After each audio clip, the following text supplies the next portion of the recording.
Nous allons parler au docteur Pierre Mailloux. Généralement, on parle de ses problèmes avec le Collège des médecins, où on lui demande d'analyser une situation, mais maintenant, il va devenir un spécialiste de la chronique automobile. Docteur Mailloux, bonjour.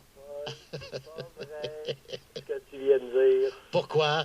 Parce que c'est pas ça. Je veux pas devenir chroniqueur. J'en ai plein le casque. Bon, ben parfait. J'en ai plein le casque de la vitesse maximale à 100 km les autoroutes. Bon, ben c'est ça, j'aurais dû C'est pas refaire. vrai que je vais traîner ma peau jusqu'à ma mort en surveillant ma vitesse sur les autoroutes. C'est pas vrai, Paul Hood. Il faudrait quand même expliquer, parce que j'aurais dû mettre en contexte pourquoi on se parle de la vitesse maximale sur les autoroutes.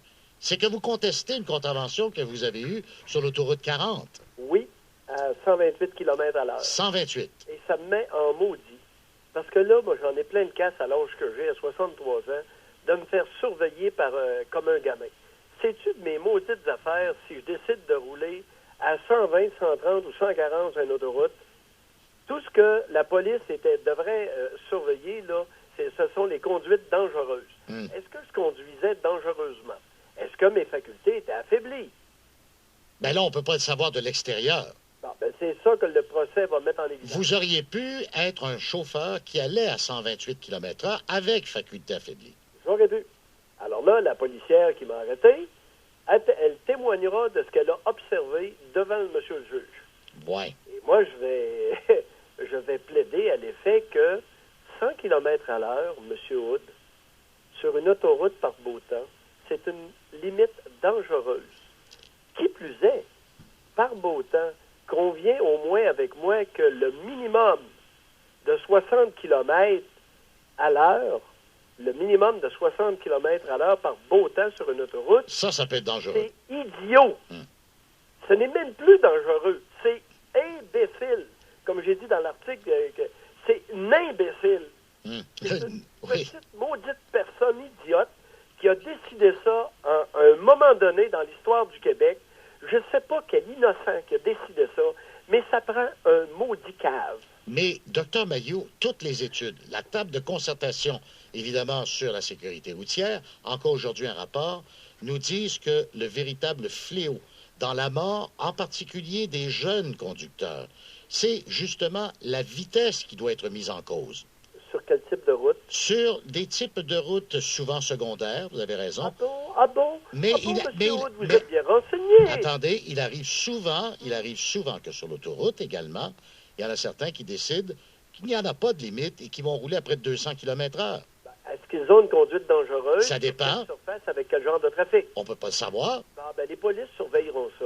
Il va y avoir seulement, alors je suis en faveur de faire enlever totalement la limite supérieure sur les autoroutes. Comme en Allemagne. Comme en Allemagne. Et, par beau temps, une limite minimale à 100 km.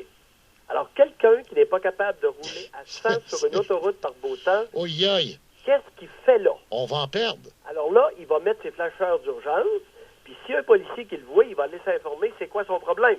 Autrement dit... il pourrait trouver quelqu'un, par exemple, est-ce que tu savais qu'il y a un juge qui était arrêté à un moment donné sur l'autoroute 40 parce qu'il voulait passer vite?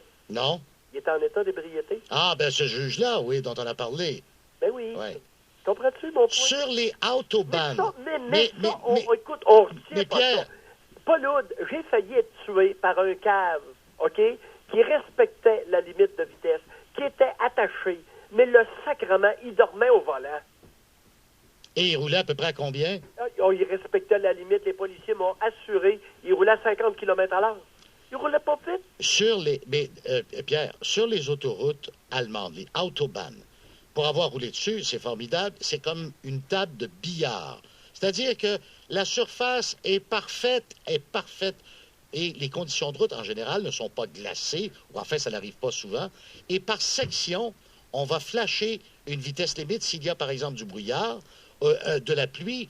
Donc, il y a une certaine limite également où on invite l'automobiliste allemand à ralentir. Est-ce qu'on pourrait simplement se dire, comme société, qu'on va ajuster notre conduite, notre vitesse maximale sur les autoroutes, selon les conditions météo? Est-ce qu'on pourrait se dire ça? Bien, il faudrait le rappeler. Mais ça là, c'est important. Il faudrait le rappeler en pleine tempête de neige. Écoute, Paul, quand il y a du brouillard, brouillard. Oui. J'ai besoin de me faire rappeler de ralentir. Il y en a qui n'ont pas compris. Ben, Ah, ceux qui ne comprennent pas, oui, mais... la police les ramassera. Mais Pierre Mailloux, ça vous arrive pas de regarder dans le rétroviseur, puis un cave, et généralement, vous avez remarqué, toujours avec une camionnette de type Ram ou Ford 150, qui vous colle au cul alors que la surface de la route est une patinoire. Bon, ça... Ben, il faut qu'à un moment donné, il y ait une limite à tout le moins pour Paul, pouvoir leur dire « regarde, wow sois conséquent, là, avec ce que tu viens de dire. OK? Ça, le problème que tu viens de dénoncer n'a rien à voir avec la vitesse maximale, la limite de vitesse sur les autoroutes. Ça, c'est ce que j'appelle une conduite dangereuse.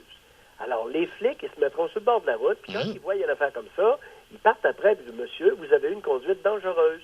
Vous ne respectiez pas une distance minimale avec l'auto qui vous précédait. Et vous avez une conduite... » Alors, il y a des camionneurs qui font ça, qui ont des conduites dangereuses. Ça, c'est un concept. Mais c'est un gros concept compliqué, n'est-ce pas, Paul? Est-ce que le Québécois est capable de comprendre ce que va être le concept de conduite dangereuse? Oui, parce qu'on nous a inculqué l'idée que s'il y a une vitesse maximale qu'on doit respecter, c'est parce que la vitesse elle-même est la cause de nombreux accidents et de décès sur les routes. Je te répète que j'ai failli être tué par un cadre qui était Aussi. attaché. Il était attaché et il respectait la vitesse maximale. Et on était 4, il y avait un auto en panne sur le bord du chemin, on était 4, puis moi, il m'a arraché une jambe entre deux bumpers à 50 km à l'heure, et je suis venu à un poil de me faire tuer. Alors, en terminant, vous contestez... Oui. Mais vous contestez la contravention. J'ai hâte de voir comment on va vous recevoir. Et quel sera le verdict? Non, mais écoute, c'est pas grave. C'est facile à prévoir, là. C'est que je vais devoir emmener des arguments. Alors, je vais avoir des moyens et j'en ai des arguments. Parfait. C'est bien évident, Paul, que ça ne se réglera pas devant une cour municipale. L'amende est de 129 et vous avez perdu combien de points? Alors, 2 points. 2 points, oui, c'est ça. Le problème n'est pas là. Le problème, c'est est-ce que j'ai le droit d'en avoir plein le cul? Est-ce que j'ai le droit? M'accordes-tu ce droit-là d'en avoir plein le cul de la limite de 100 km des autoroutes? Je n'ai pas à vous donner le droit, je ne suis pas un juge, je n'ai pas ce pouvoir.